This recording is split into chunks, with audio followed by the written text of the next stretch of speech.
आज मैं एक माँ बेटे की कहानी सुना रहे। माँ कैसी होती है, बेटा का क्या धर्म है, माँ के प्रति माँ का क्या धर्म है, अपने बच्चों को लालन पालन में कैसा व्यवहार करना चाहिए, कैसे उन्हें शिक्षा देनी चाहिए, कैसी अच्छी माँ कैसी होती है।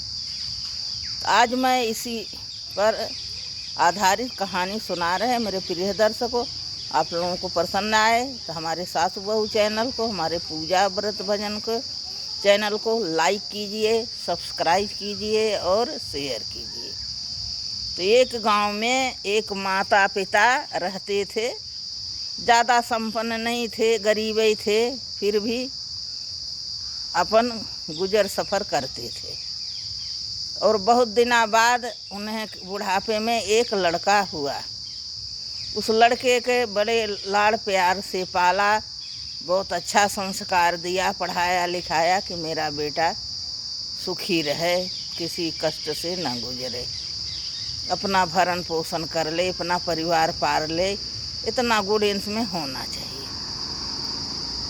भगवान की कृपा, कुछ दिन के गए, पिता गुजर गए, माँ अकेली रह गई। माँ कष्ट सहकर भी, अनेकों कष्ट सहकर अपने बेटे के पालन पोषण में कोई कमी नहीं किया, पढ़ाया लिखाया, पालन पोषण किया। बेटा बहुत बड़ा आदमी हो गया और देश विदेश दौड़ने लगा कमाने के लिए, नौकरी के लिए। ऐसी ईश्वर की कृपा थी कि उसे बहुत अच्छी नौकरी लग गई। नौकरी लग गई, बेटा विदेश चला गया, पैसा बहुत कमाया, लेकिन लोग कहें माँ अकेली रह गई, माँ को ले नहीं गया था या ले नहीं जा सकता था। बेटा उधर था, पैसा कमाता था, पैसा देता था, लेकिन चिंता तो रहती थी। लोग कहते थे कि भाई बूढ़ी माँ अकेली घर में पड़ी है गांव में और बेटा मौज उड़ा रहा। देखो तो बुढ़िया कैसे पेट काट काट के अपने लड़का को पढ़ाया लिखाया था, लड़का कैसे छोड़ के चला गया है। गांव घर सभी जगह एक ही तरह होते, लोग तरह तरह की बात सुनाते थे।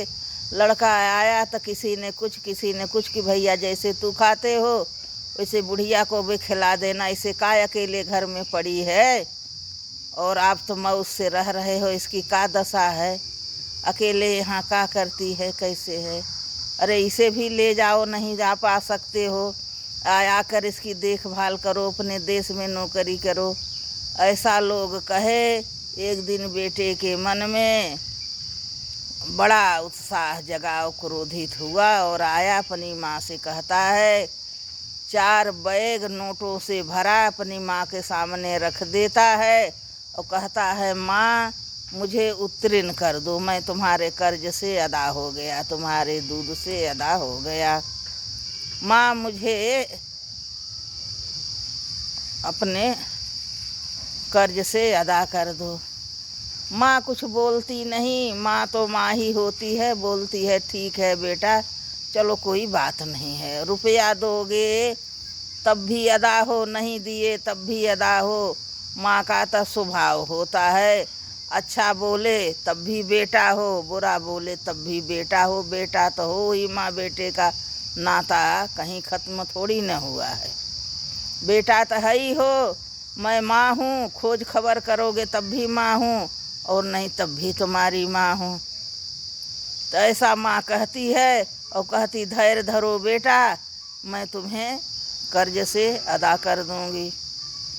और थोड़ी देर हुआ, शाम हो गई, माँ ने खूब अच्छा खाना बनाया, बेटा के खिलाया, बेटे का बिस्तर लगा दिया अच्छा अच्छा। बेटा घूम रहा इधर उधर, तब माँ आती है उस बिस्तर पर, जाड़े की कड़कती रात है, एक लोटा पानी डाल देती है। बेटा घूम घाम के आया, बिस्तर पर लेट गया, माँ अपने अंदर चली गई, अंदर लेटी, गेट लगा ली। बेटा उस बिस्तर पर लेटता है, कड़कती रात, सर्दी है, जाड़े का टाइम है तो गीला लगता है, धाई उठ के बैठ जाता है और फिर लेट जाता है, बैठता है, भाई लेट जाता है, नींद आ रही, अब क्या करे, और दूसरा बिस्तर न था। इधर उधर देखता है, बिस्तर टटोलता है, बिस्तर कैसे गीला हो गया। और किसी तरह 1-1.5 घंटा का समय काटा और उठ के जाता है, दरवाज़ा खटखटाता है। उसकी माँ उठती है, बाहर आती, बेटा क्या हो गया? कहा माँ माँ मैं सो नहीं पा रहा हूँ, मुझे नींद नहीं आई। बेटा क्यों नहीं सो रहे? ठीक से खाए नहीं थे कि तबीयत खराब है? क्या सिर दर्द है, पेट दर्द है?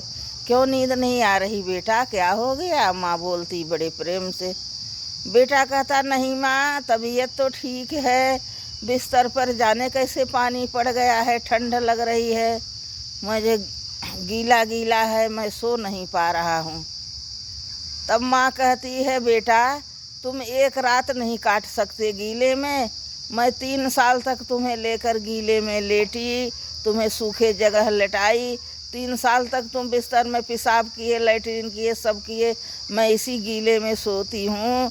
तुम हमारे कर्ज से अदा होना चाहते हो तो 3 साल तक ऐसे ही रहो, तुम भी देखो क्या होता है। तुम एक रात नहीं काट सकते? वो अपनी नोट बिछा लो बेटा, कर्ज से अदा हो जाओ, उसी पर सो जाओ। तब बेटा के समझ में आ जाती है, अपनी माँ से क्षमा मांगता है। माँ लोग मुझे बात सुना रहे तब मैं कह दिया, मैं नहीं कहता।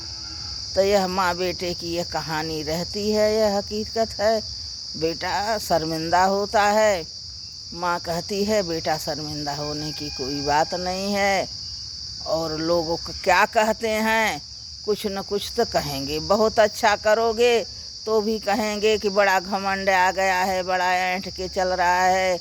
नहीं करोगे जब भी कहेंगे बड़े कमाने वाला हो गया, अपना परिवार नहीं पूछ रहा है। तो लोगों को दूसरे के अंदर घाव खुरेद कर झांकना बहुत अच्छी तरह आता है। अपने उसी दुख से पीड़ित हैं, वह नहीं देख पाते हैं कि हमारा दिनचर्या कैसे चल रहा, मुझे कितनी तकलीफ़ है। लेकिन दूसरे के सुख से उन्हें बहुत परेशानी है, अपने दुख से उन्हें परेशानी नहीं है, वह ध्यान नहीं आता। लेकिन दूसरे के सुख से उन्हें बहुत परेशानी होती है। वो बहुत खुरेद के देखना चाहते हैं, उनके घर में बहुत आग लगाना चाहते हैं। तो अपने अपने समझदारी की है। कुछ लोग मूर्ख ऐसे होते भी हैं, दूसरे के भड़काने से, कान में कुछ उल्टा सीधा सुनने से फूले फूले फिरते हैं, अपना ही घर नाश करते हैं, दूसरे का गया।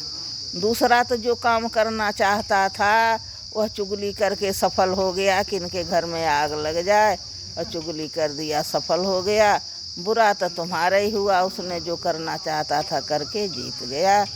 इसी के साथ यह कहानी समाप्त होती है। मेरे प्रिय दर्शकों, आप लोगों को पसंद आए तो हमारे पूजा व्रत भजन चैनल को लाइक कीजिए, सब्सक्राइब कीजिए और शेयर कीजिए।